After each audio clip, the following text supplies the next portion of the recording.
Kapolres Karawang AKBP Aldi Subartono mengungkapkan kronologi pembunuhan S, bocah 14 tahun yang dibuat seolah bunuh diri. Aldi menceritakan kasus tersebut bermula ketika korban dimarahi oleh tersangka yang merupakan kakak iparnya. Keduanya terlibat cekcok hingga tersangka T naik pitam dan membenturkan kepala korban ke beton hingga meninggal. Untuk informasi lebih lengkapnya akan disampaikan langsung oleh rekan jurnalis Tribun Jabar, Suwandi yang kini sudah terhubung bersama kami. Silakan rekan Suwandi. Ya, terima kasih Mei. Selamat sore Tribunas. Jadi kemarin Kapolres Karawang menggelar ekspos pengungkapan kasus pembunuhan bocah berumur 14 tahun yang dilakukan oleh kakak iparnya. Jadi pembunuhan tersebut bermula ketika kakak ipar yang merupakan tersangka, yaitu berinisial T berumur 26 tahun itu diminta oleh istrinya untuk mencari korban S yang masih berumur 14 tahun yang kabur dari bengkel tempatnya bekerja. Jadi saat itu S memang kabur sejak pagi hari karena dimarahi oleh kakak iparnya T. Kemudian mereka pun pada sekitar pukul 3 sore atau pada siang hari mereka bertemu. Jadi antara T dengan S korban itu bertemu di bawah jembatan penyeberangan tol Jakarta Cikampek kilometer 50, tepatnya di Desa Sirnabaya, Kecamatan Teluk Jambu Timur, Kabupaten Karawang. Di bawah jembatan penyeberangan tersebut kemudian terjadi cekcok antara tersangka T dengan S yang merupakan korban karena perselisihan mengenai S yang saat itu menjaga bahan bakar minyak eceran dan sering menghutangkan kepada warga yang sering melintas. Sehingga T meminta agar S untuk menagih kepada yang menghutang bensin eceran tersebut. Namun karena S tidak berani menagih hutang yang bensin eceran kepada warga-warga tersebut, sehingga terjadi percecokan. Akibatnya T pun mulai naik pitam dan memukul S yang merupakan korban hingga pingsan. Kemudian S pun dibenturkan kepalanya sebanyak 3 kali kepada tembok beton di sekitar jembatan penyeberangan tersebut. Karena melihat S yang sudah terkapar pingsan, kemudian T pun mencari tambang dan batang pohon untuk mengikatkan atau menggantung T leher. Dan nyatanya dari hasil forensik kepolisian bahwa sebenarnya T saat digantung itu masih hidup dan dia meninggal karena tergantung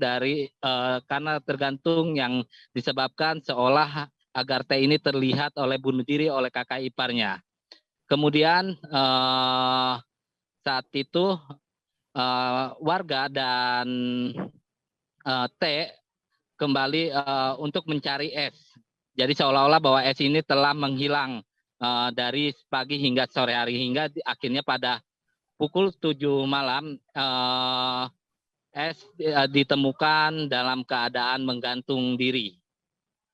Kemudian kepolisian pun sebelumnya sempat menyatakan bahwa S ini menjadi salah satu korban gantung diri. Namun hari esoknya Komnas Perlindungan Anak melakukan survei ke lokasi dan mereka melihat adanya kejanggalan aksi nekat S yang disangka bunuh diri tersebut dan meminta ke pihak kepolisian untuk melakukan penyelidikan lebih lanjut terhadap kasus tersebut.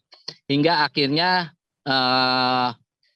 kepolisian kasus tersebut pun diambil oleh Kapolres Karawang AKBP Aldi Subartono untuk melakukan penyelidikan lebih lanjut hingga akhirnya melakukan otopsi langsung membongkar kuburan dari S sendiri.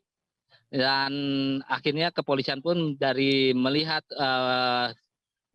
dari hasil pemeriksaan saksi-saksi hingga olah TKP ulang, mereka menemukan adanya kejanggalan dan akhirnya pada hari Jumat kepolisian pun melakukan pemeriksaan terhadap T yang merupakan kakak ipar dari korban ini dan T pun kemudian ditetapkan menjadi tersangka karena pengakuan dari T dengan hasil otopsi itu ada kemiripan. Seperti itu, Mei. Baik, terima kasih rekan Suwandi atas laporan Anda, dan terkait hal ini wartawan kami juga telah menghimpun wawancara dengan Kapolres Karawang. Berikut tayangannya untuk Anda. Baik, ini dilaporkan hari Senin tanggal 9 Mei. Kemudian dikuburkan esok harinya, ya, tanggal 10. Kami bersama Komnas Anak kemudian melihat ada kejanggalan terhadap gantung diri ini, sehingga saya bersama Kasat Reskrim pada saat itu, ya, ini saya langsung ke TKP melihat apakah memang benar korban ini gantung diri. Nah, sehingga setelah kami ke TKP, saya melihat ada potensi kejanggalan, sehingga kami terus berkoordinasi dengan Komnas Anak melakukan penyelidikan. Jadi kami hitung dari hari Senin dilaporkan gantung diri, kami hari Kamis malam sudah mengamankan diduga pelaku. Hari Jumat kami menetapkan pelaku sebagai tersangka setelah kami atau tim forensik melakukan otopsi pada hari Jumat, sehingga sorenya kami menetapkan T Binwe sebagai tersangka. Jadi butuh waktu Selasa, Rabu, Kamis, Jumat, 4 hari, ya.